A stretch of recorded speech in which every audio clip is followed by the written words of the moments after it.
Good morning dear students, मैं प्राज्ञ शर्मा स्वागत करता हूं कोही इंटरनेशनल स्कूल के ऑनलाइन प्लेटफॉर्म पर।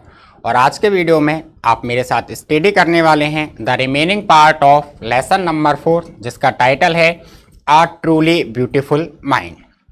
इस चैप्टर से रिलेटेड लगभग 2 वीडियोज अपन कंप्लीट कर चुके हैं।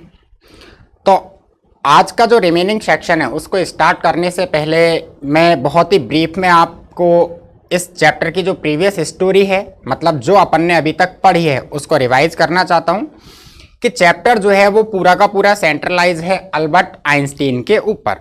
अर्थात चैप्टर में केवल और केवल अल्बर्ट आइंस्टीन के बारे में बतलाया गया है कि किस प्रकार से अल्बर्ट आइंस्टीन की बाल्यावस्था रही, किस प्रकार से उनकी युवावस्था रही और किस प्रकार इन्होंने विश्व में एक कीर्तिमान स्थापित किया।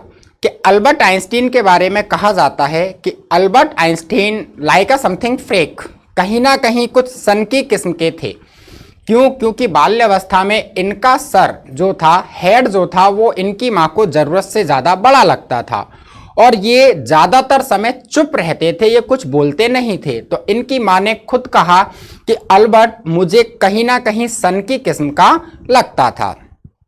इनके विद्यालय की बात करें तो अल्बर्ट जब विद्यालय में स्टडी करने के लिए गए तो ये थोड़ा सा पिछड़े थे, थोड़ा पढ़ाई में कमजोर रहे, थोड़ा पिछड़े अवस्था में रहे। तो एक बार एक हेडमास्टर ने इनके पिताजी से ये भी कह दिया था कि अल्बर्ट आने वाले भविष्य में प्रोफेशन के रूप में किस चीज का चुनाव करता है, ये चीज कोई ज्यादा मायने नहीं रखती है। क्योंकि उन हेडमास्टर साहब के हिसाब से, उस हेड टीचर के हिसाब से अल्बर्ट किसी भी क्षेत्र का चुनाव कर ले, वो जिंदगी में कभी सफलता प्राप्त नहीं कर सकेगा। इनके साथियों की बात करें तो अल्बर्ट के जो साथी थे, जो प्लेमेट्स थे, जो इनके साथ खेलते थे, वो अल्बर्ट को ब्रदर बोरिंग नामक कहकर पुकारा करते थे। क्योंकि अल्बर्ट जो थे वो ये नहीं जानते थे कि अन्य जो दूसरे साथी हैं, जो इनके सह अनुयायी हैं, उनके साथ किस प्रकार से गतिविधियों को किया जाता है।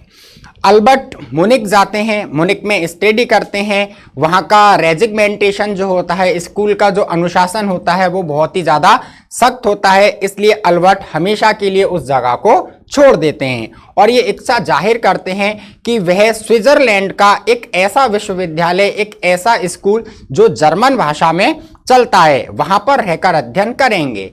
काफी लंबे समय के विचार विमर्श के बाद अल्बर्ट अपने माता पिता से इस बात को मनवाने में राजी होते हैं और वहां एडमिशन ले लेते हैं। उसी जगह एक चीज होती है कि वहां एक लड़की होती है जो सर्बिया की है और उसका नाम है मिलेवा मेरिक। अल्बर्ट उसके प्रति कुछ विशेष लगाव रखते हैं। वो इसलिए रखते हैं क्योंकि अल्बर्ट को वह लड़की मिलेवा मेरिक एक साथी के रूप में, एक बहुत चतुर चालाक अनुयायी के रूप में नजर आती है। एक ऐसे साथी के रूप में नजर आती है जो कि फिलिस्तीनीज अर्थात संस्कृत विहीन जो व्यक्ति हैं उनके खिलाफ है। और कहीं ना कहीं मिलेवा मेरिक और अल्बर्ट दोनों के विचारों में एक समानता सी नजर आती है। थोड़े ही समय के पश्चात वो लगाव इतना बढ़ जाता है कि ये जो कपल होता है, अर्थात अल्बर्ट आइंस्टीन और मिलेवा मेरिक, दोनों प्रेम में फंस जाते हैं। अल्बर्ट अपनी पढ़ाई पूरी करने के बाद मिलेवा मेरिक से शादी करना चाहता है, लेकिन अल्बर्ट की माँ इस बात का विरोध करती है। वो ये कहती है कि अल्बर्ट, मिलेवा मेरिक जो है, पहली चीज तो वो आपसे उम्र में 3 साल बड़ी है और दूसरी बात यह है कि वह भी आपकी तरह एक किताब ही है। जैसे आप किताबों में यांत्रिकी की चीजों में घुसे रहते हो, मिलेवा भी कहीं ना कहीं आप ही की तरह उन्हीं चीजों में घुसी रहती है। तो इस बात से खिन्न होकर के अल्बर्ट जो है शादी के प्रस्ताव को टाल देते हैं। इससे आगे इस चैप्टर में अल्बर्ट के साथ क्या होता है उसको जानने के लिए आप लगातार वीडियो को देखते रहें। मैं आपको लेकर चलता हूं सीधे ही इस चैप्टर की नेक्स्ट लाइन पर। तो देखिए, इस चैप्टर की जो नेक्स्ट लाइन है वो इस प्रकार से है, the pair finally married in January 1903। कि द पेयर, वो जो जोड़ा कौन, अल्बर्ट आइंस्टीन और मिलेवा मेरिक, वो दोनों के दोनों फाइनली अंततः मैरिड इन जनवरी 1903 में विवाह कर लेते हैं। अर्थात अल्बर्ट मिलेवा मेरिक नाम की जो लड़की है उस लड़की से सन 1903 में शादी कर लेते हैं। एंड और हैड 2 सन्स, और शादी के पश्चात हैड 2 सन्स, उनके 2 बेटे होते हैं। बट लेकिन a few years later the marriage flattered, a few years later, कुछ वर्षों के बाद ही, कि सन 1903 में दोनों ने विवाह किया और उसके कुछ समय के बाद उनके 2 पुत्र हुए, और कुछ वर्षों के बाद ही द मैरिज, जो शादी थी, फ्लैटर्ड, फ्लैटर्ड का मतलब होता है लड़खड़ा जाना, डगमगा जाना, रास्ते से या पथ से विचलित हो जाना, कि शादी के कुछ वर्षों के बाद ही उनकी जो शादी थी, अर्थात उनकी जो वैवाहिक स्थिति थी, वह डगमगाने लग गई, वह लड़खड़ा गई। Mileva meanwhile was losing her intellectual ambitions, कि मिलेवा नाम की जो अल्बर्ट की पत्नी थी, वह मिलेवा मेनवाइल ठीक उसी समय वाज लूजिंग, खो रही थी, हर इंटेलेक्चुअल एम्बिशन, अपनी इंटेलेक्चुअल बौद्धिक स्तर की एम्बिशन, एम्बिशन मतलब महत्वाकांक्षाएं, जिज्ञासाएं, कि शादी के कुछ वर्षों के बाद जब वो शादी डगमगाने लगी, उसी समय की बात करते हुए राइटर कहना चाहते हैं कि उस समय में, उस दौरान मिलेवा अल्बर्ट की जो पत्नी थी, वह अपनी बौद्धिक जो क्षमताएं थी, बौद्धिक महत्वाकांक्षाएं थी, उनको धीरे धीरे खो रही थी। एंड और बिकमिंग एन अनहैप्पी हाउसवाइफ, और एक अनहैप्पी, एक नाराज, एक उदास, एक दबी सी, सहमी सी जो हाउसवाइफ, गृहिणी होती है, उसके रूप में परिवर्तित होती जा रही थी। शादी डगमगाई क्यों? क्योंकि मिलेवा मेरिक जो थी वो अपनी बौद्धिकता का जो स्तर था उस स्तर को खो रही थी, और एक घर के अंदर ही अनहैप्पी हाउसवाइफ, एक नाराज किस्म की, अप्रसन्न, दुखी सी जो पत्नी होती है, उस पत्नी के रूप में आगे बढ़ रही थी। After years of constant fighting, constant का मतलब होता है लगातार, सतत, कि after years of constant fighting, कई वर्षों तक लगातार लड़ाई झगड़े के बाद, कॉन्स्टेंट फाइटिंग, लगातार हो रहे या चल रहे लड़ाई झगड़ों के कई वर्षों बाद, the couple finally divorce, the couple, उस जोड़े ने फाइनली, अंततः डाइवोर्स इन 1919, 1919 में डाइवोर्स, डाइवोर्स का मतलब होता है संबंध विच्छेद कर देना, तलाक ले लेना, कि कई वर्षों के लगातार झगड़े के बाद सन 1919 में उन दोनों ने डाइवोर्स, तलाक ले लिया, अर्थात अपने वैवाहिक संबंध को विच्छेद कर दिया। Einstein married his cousin Elsa the same year, और द सेम ईयर, उसी वर्ष, अर्थात सन 1919 में, कि जिस वर्ष उनका तलाक हुआ, बिल्कुल उसी वर्ष 1919 में आइंस्टीन ने हिज कजिन, अपनी चचेरी बहन जिसका नाम एल्सा था, उस एल्सा से विवाह कर लिया।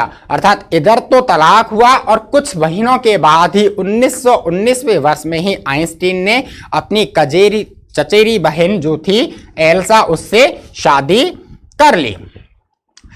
आइंस्टीन्स न्यू पर्सनल चैप्टर, अब देखिए Einstein's new personal chapter, Einstein का नया व्यक्तिगत अध्याय, Einstein's new personal chapter, Einstein का नया व्यक्तिगत अध्याय, coincided with his rise to world fame, coincided, coincident का मतलब होता है संयोग से, क्या होता है? संयोग से।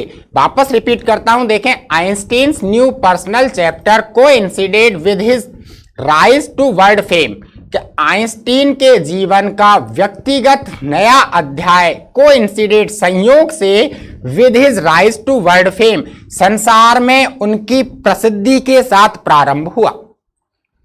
वापस रिपीट करता हूं, Einstein's new personal chapter, Einstein के जीवन का एक नया पहलू, एक नया अध्याय, कोइंसिडेड, संयोग से, भाग्यवश, with his rise to world fame, संसार में एक प्रतिष्ठा जो होती है, एक प्रसिद्धि जो होती है, उसके साथ प्रारंभ हुआ। इन 1915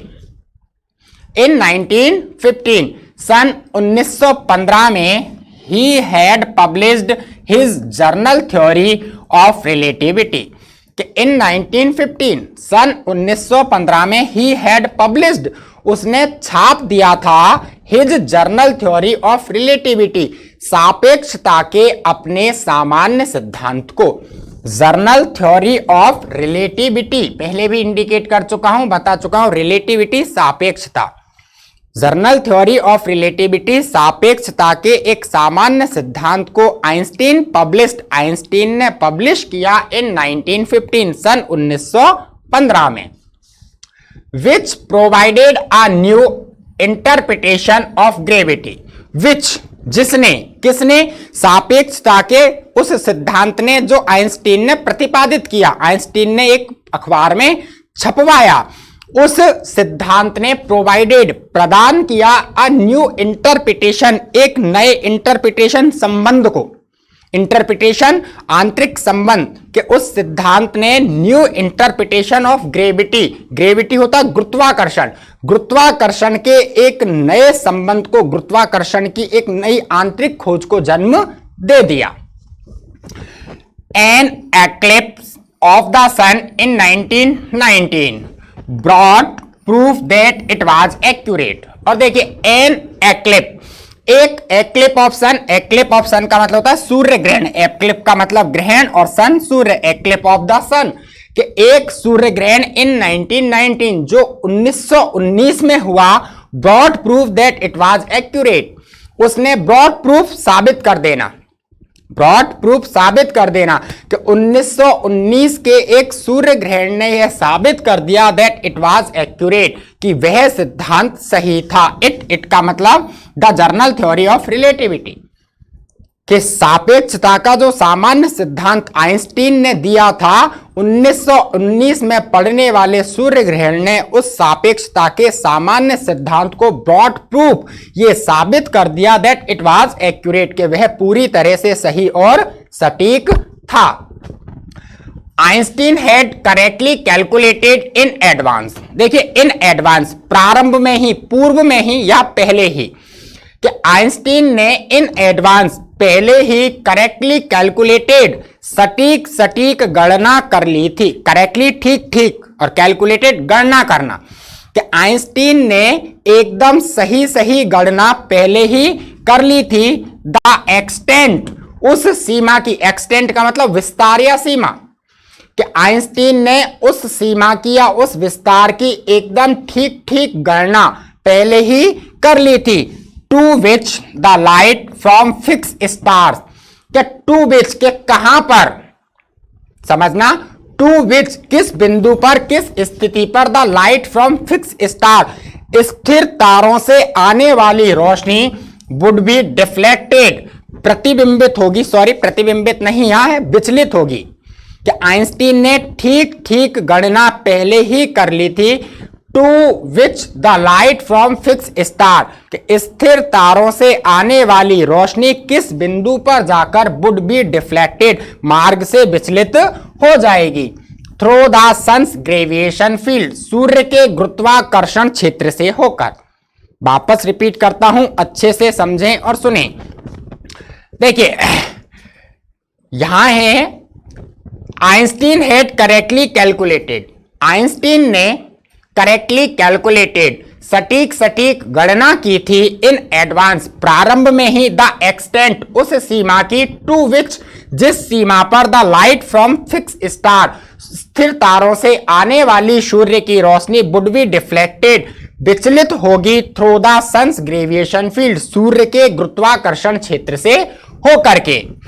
the news papers proclaimed his work, proclaim, proclaim का मतलब होता है घोषणा करना, क्या होता है, घोषणा करना, कि द न्यूज पेपर्स, अखबारों ने, समाचार पत्रों ने, प्रोक्लेम्ड हिज वर्क, उसके इस कार्य की घोषणा की, एज अ साइंटिफिक रेवोल्यूशन, एक वैज्ञानिक क्रांति के रूप में, कि समाचार पत्रों ने उसके इस कार्य को वैज्ञानिक क्रांति का नाम दे दिया, इसके रूप में उसको घोषित कर दिया। Einstein received the Nobel prize for physics in 1921। अब देखिए इन 1921, सन 1921 में Einstein received the Nobel prize, Einstein को नोबेल पुरस्कार मिला फॉर फिजिक्स, भौतिक विज्ञान के क्षेत्र में। कि भौतिक विज्ञान के क्षेत्र में इन 1921 सन 1921 में Einstein receive the Nobel prize, Einstein ने नोबेल पुरस्कार प्राप्त किया। He was showered with honors and invitation. showered का मतलब होता है बौछार होना। क्या होता है? बौछार होना। He was showered with honors and invitation. उन पर सम्मानों की and invitations और आमंत्रणों की, बुलावों की बौछार होने लगी from all over the world, पूरे के पूरे संसार से, and और lauded by the press. lauded का मतलब होता है गुणगान करना या बखान करना।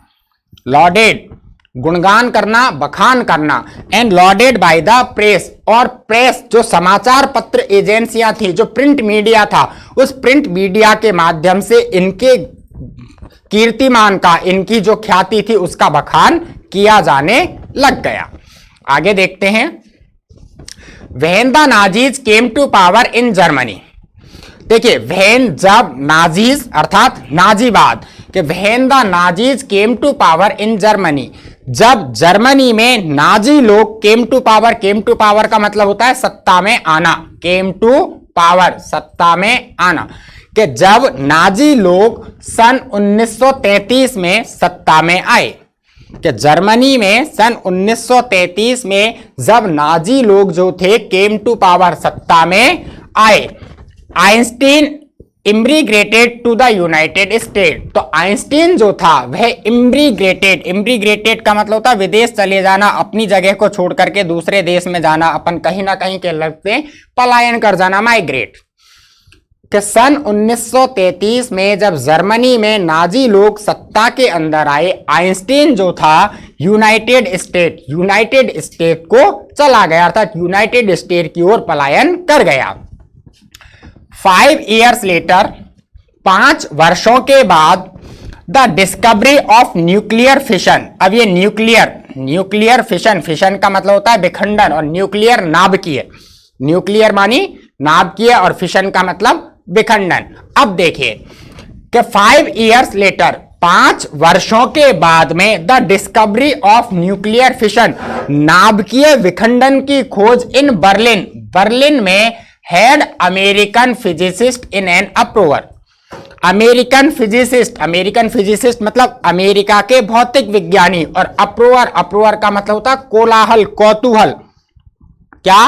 कोलाहल, कौतूहल, हड़कंप। अब देखें, अर्थ समझते हैं कि the discovery of nuclear fission in Berlin में नाभिकीय विखंडन की खोज ने अमेरिकन फिजिसिस्ट, अमेरिका के भौतिक विज्ञानियों को इन एन अप्रूवर, एक कौतूहल की अवस्था में लाके खड़ा कर दिया। बर्लिन में नाभिकीय विखंडन की खोज हुई और उससे अमेरिका के भौतिक विज्ञानी जो थे वो हिल गए, वो हड़कंप में आ गए।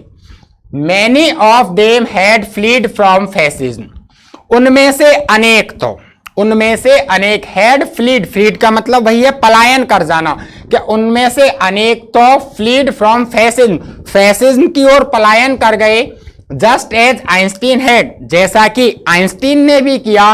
एंड और now they were afraid the Nazis, और अब वे अफ्रेड, डरे हुए थे कि the Nazis could build up, कि नाजीज जो हैं बिल्ड अप का मतलब निर्माण करना, कि नाजी जो है वो निर्माण कर सकते हैं, एंड यूज और उपयोग भी कर सकते हैं, एन एटॉमिक बॉम्ब, एक परमाणु बम का। के फैसिज्म की ओर मुड़ने के बाद आइंस्टीन को कहीं ना कहीं ये डर लगने लगा कि नाजी जो हैं वो क्या है, न्यूक्लियर फिशन, नाभिकीय विखंडन की खोज कर चुके हैं, और उसके बाद कहीं ना कहीं ये होगा कि वो एक एटॉमिक बॉम्ब जो है उस बॉम्ब का निर्माण करेंगे और साथ के साथ उस बॉम्ब का यूज भी कर लेंगे। आइंस्टीन को यह डर सताने लग गया। एट द अर्गिंग ऑफ अ कलेग का मतलब होता है साथी, और अर्गिंग का मतलब होता है तर्क वितर्क करना, बहस करना या बतलाना। एट द अर्गिंग ऑफ ए कलेग, एक साथी के तर्क वितर्क के बाद, एक साथी के द्वारा, अपन यहां अर्थ लगा सकते हैं अर्गिंग, समझाया जाना, कि एक साथी के द्वारा समझाए जाने के बाद या फिर एक साथी के द्वारा समझाए जाने पर Einstein wrote a letter to the American president Franklin D Roosevelt, Einstein ने अमेरिकन प्रेसिडेंट, अमेरिका के राष्ट्रपति फ्रैंकलिन डी रूजवेल्ट जो थे उनको एक चिट्ठी लिखी कि after urging of a colleague, एक साथी के द्वारा समझाए जाने के बाद Einstein wrote a letter, Einstein ने एक खत लिखा, एक चिट्ठी लिखी to American president Franklin D Roosevelt, अमेरिका के राष्ट्रपति फ्रैंकलिन डी रूजवेल्ट को ऑन 2 अगस्त 1939, 2 अगस्त सन 1939 को, इन विच उसमें अर्थात अपने खत में, अपनी चिट्ठी में आइंस्टीन ने चेतावनी दी, आइंस्टीन ने सजग दिया। क्या कहा? A single bomb of this type, कि इस प्रकार का एकमात्र bomb, a single bomb of this type, इस प्रकार का, किस प्रकार का? न्यूक्लियर फिशन पर आधारित, नाभिकीय विखंडन की क्रिया पर आधारित कोई भी एक bomb exploded in a port, यदि उस बॉम्ब को एक्सप्लोडेड, विस्फोटित किया जाता है, उस बॉम्ब को फाड़ा जाता है इन अ पोर्ट, एक बंदरगाह में, might very well destroy the whole port, तो वह एक bomb very well destroy the whole port, अच्छी तरीके से, पूर्ण रूप में पूरे के पूरे बंदरगाह को नष्ट कर देगा। टुगेदर, साथ की साथ, with some of the surrounding territory, territory का मतलब होता है क्षेत्र, और उस बंदरगाह के आसपास का टेरिटोरी जो क्षेत्र है उसे भी नष्ट कर देगा। रिपीट करता हूं, समझना। फ्रैंकलिन डी रूजवेल्ट को सन 1939 में आइंस्टीन ने जो चिट्ठी लिखी, उस चिट्ठी में उसने ये चेतावनी दी थी कि नाभिकीय विखंडन की क्रिया पर आधारित एकमात्र बॉम्ब एक बंदरगाह पर यदि फोड़ा जाए तो वह बंदरगाह तो पूरी तरह नष्ट होगा ही होगा, साथ ही साथ बंदरगाह के आसपास का जितना भी इलाका है, क्षेत्र है, वो भी नष्ट हो जाएगा। आगे देखिए, his words did not fail to have an effect, उसके जो शब्द थे अर्थात उसकी जो चिट्ठी थी वह चिट्ठी असर डालने में नाकामयाब नहीं रही। His words did not fail to have an effect, कि उसके शब्द did not fail, असफल नहीं हुए, have an effect, असर डालने में, अर्थात उसकी चिट्ठी ने असर डाला। The Americans developed the atomic bomb in a secret project, और असर क्या डाला? अमेरिकन्स के, जो अमेरिका की सरकार थी, उस अमेरिका की सरकार ने डेवलप, विकसित कर लिया, द एटॉमिक बॉम्ब, एक परमाणु बम को, इन अ सीक्रेट प्रोजेक्ट, गुप्त तरीके से। कि चिट्ठी का असर यह पड़ा कि अमेरिकन गवर्नमेंट ने सीक्रेट प्रोजेक्ट, गुप्त तरीके से डेवलप एन एटॉमिक बॉम्ब, एक परमाणु बम को विकसित कर लिया, ऑफ देयर ओन, अपने खुद के लिए, एंड और dropped it on the Japanese cities of Hiroshima and Nagasaki in August 1945, और उस बम को जो अमेरिका की सरकार ने गुप्त रूप से खुद के लिए बनाया था, उस बम को सन 1945 में जापान के दो बहुत बड़े शहर हिरोशिमा और नागासाकी पर ड्रॉप गिरा दिया। आगे देखिए, Einstein was deeply shaken by the extent of the destruction, कि आइंस्टीन जो थे डीपली शेकन का मतलब अत्यधिक प्रभावित होना, गहरे रूप में प्रभावित होना, कि आइंस्टीन बहुत ज्यादा गहरे रूप में हिल गए, प्रभावित हो गए, by the extent of the destruction, extent का मतलब विस्तार या प्रसार, और डिस्ट्रक्शन विनाश, कि विनाश के इस प्रसार को देख करके, विनाश के इस बढ़ते हुए विस्तार को देख करके Einstein was deeply shaken, Einstein पूरी तरह से हिल गया। दिस टाइम, इस बार, he wrote a public massive, massive का मतलब होता है लंबी चौड़ी चिट्ठी, एक बहुत बड़ा लेख, बहुत बड़ा पत्र, कि दिस टाइम, इस बार, he wrote a public massive, उसने एक सामान्य रूप में आम जनता को संबोधित करते हुए, आम लोगों को सूचित करते हुए लंबी सी चिट्ठी लिखी टू द यूनाइटेड नेशन के लिए। In it he propose the formation of a world government, in it, उसके अंदर, अर्थात उस बड़ी सी जो चिट्ठी थी, बड़ा सा जो लेख था, उस लेख में ही प्रपोज्ड का मतलब सुझाव देना, क्या? सुझाव देना, सलाह देना। उस चिट्ठी में आइंस्टीन ने सलाह दी, सुझाव दिया, the formation of a world government, कि वर्ल्ड गवर्नमेंट, संसार की एक सरकार का फॉर्मेशन, निर्माण, कि संसार की एक सरकार का निर्माण किया जाए। सब देशों की अपनी अपनी सरकार है, सब अपनी अपनी मनमानी कर रहे हैं, लेकिन कोई एक ऐसी सरकार हो जो इन सभी के सभी देशों के ऊपर अधीन हो। तो उसने उस चिट्ठी में वर्ल्ड गवर्नमेंट जो थी उसका एक सुझाव दिया। Unlike the letter to Roosevelt this one made no impact. Unlike की तरह, कि unlike the letter to Roosevelt, Roosevelt की चिट्ठी की तरह, जैसी चिट्ठी उन्होंने American president Franklin D Roosevelt को लिखी, उस चिट्ठी की तरह this one had no impact. इस चिट्ठी ने, इस पब्लिक मैसेज ने नो इम्पैक्ट, कोई असर नहीं दिखाया, कोई प्रभाव नहीं डाला। But over the next decade, आने वाले दशकों में, डिकेड 10 वर्ष का समय, कि आने वाले दशकों में Einstein got ever more involve, involve का मतलब लिप्त होना, कि Einstein got ever more involve, Einstein पहले से ज्यादा लिप्त हो गए। कि आने वाले जो दशक थे उन दशकों में आइंस्टीन पहले से ज्यादा सम्मिलित हुए, लिप्त हो गए इन पॉलिटिक्स, राजनीति के क्षेत्र में। Agitating for an end to the arms building up, agitating, agitating का मतलब होता है आंदोलन करना, एजिटेट, कि एजिटेटिंग आंदोलन किए, फॉर एन एंड बंद किया जाए, to the arms building up हथियारों के निर्माण का काम, कि आर्म्स शस्त्र जो है, हथियार जो है, बिल्ड अप उनके निर्माण की प्रक्रिया को बंद किया जाए, इसके लिए आंदोलन किया। एंड और यूजिंग हिज पॉपुलरिटी, अपनी पॉपुलरिटी, ख्याति, अपनी प्रसिद्धि का प्रयोग किया, टू कंपेन अभियान के रूप में, फॉर पीस एंड डेमोक्रेसी, शांति और प्रजातंत्र के लिए, कि शांति और प्रजातंत्र की स्थापना हो, इसके लिए एक अभियान चलाया। और उस अभियान के लिए ही यूज हिज पॉपुलरिटी, उन्होंने अपनी प्रसिद्धि, अपनी ख्याति का प्रयोग किया। व्हेन आइंस्टीन डाइड इन 1955, कि जब सन 1955 को आइंस्टीन मरे, द एज ऑफ 76, 76 वर्ष की आयु में, he was celebrated as a visionary, तो ही वॉज सेलिब्रेटेड, उनको आंकलित किया गया, उनको देखा गया as a visionary and world citizen, एक विजनरी, विजनरी का मतलब होता है स्वप्न दृष्टा, एक स्वप्न दृष्टा एंड वर्ल्ड सिटीजन, और एक संसार के नागरिक के रूप में, as much as scientific genius, एक साइंटिफिक जीनियस, वैज्ञानिक प्रतिभाशाली के साथ साथ।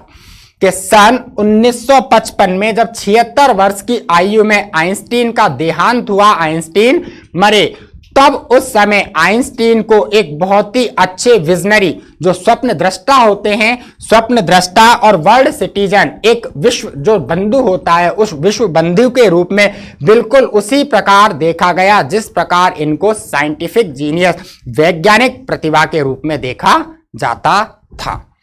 तो ये चैप्टर आज अपना यहाँ कंप्लीट होता है। अगले वीडियो में अपन इस चैप्टर से रिलेटेड क्वेश्चन आंसर्स का सॉल्यूशन करेंगे। तो आप लगातार वीडियोज को देखते रहें और मेरे साथ बने रहें। तब तक के लिए stay healthy and stay safe.